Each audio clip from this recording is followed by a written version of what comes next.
টাকার লেনদেনকে কেন্দ্র করে কাকার ক্ষেতের তিল গাছ কেটে লন্ডভন্ড করে দেয় দুই ভাইপো। ঘটনা মেলাঘর চর চলন্ত ব্রিজ সংলগ্ন এলাকায়।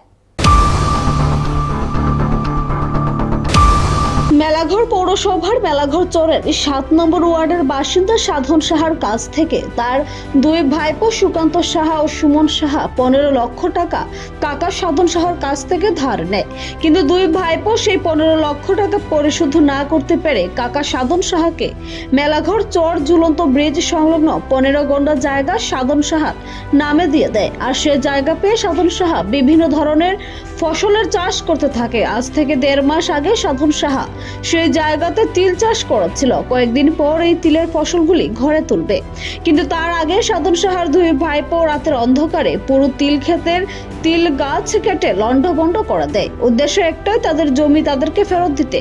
বারবার সাধন সাহার উপর চাপ তৈরি করা হয়, কিন্তু সাধন সাহা বলেছে, আমার টাকা পরিশোধ করো, আমি তোমাদের জমি দিয়ে দেব। কিন্তু টাকা দিতে রাজি নয় সাধন সাহার দুই ভাইপো, যার ফলে মঙ্গলবার রাতে সাধন সাহার দুই ভাইপো তিল ক্ষেতে তিল গাছগুলি নষ্ট করে দেয়।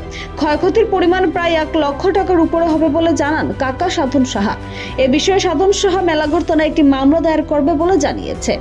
কি নাম আপনার? সাধন শাহ। পিছনে যে তিল ক্ষেত্র কার আপনার? আমার। এগুলা কে আক্রমণ করলো? এটা বাতিজা সুকান্ত শাহ, সুকান্ত সাহা, সুমন শাহ, দুইজন। কি কারণে আপনার তিল ক্ষেতের টেহান আছে? আমি ১৫ লাখ। মানে টাকার লেনদেনকে কেন্দ্র করে? হ্যাঁ, টাকা পয়সা দিয়ে লাইব।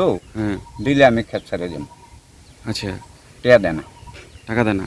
টাকার বদলে টাকা দিছি। মানে টাকার বদলে টাকা দিছে? হ্যাঁ।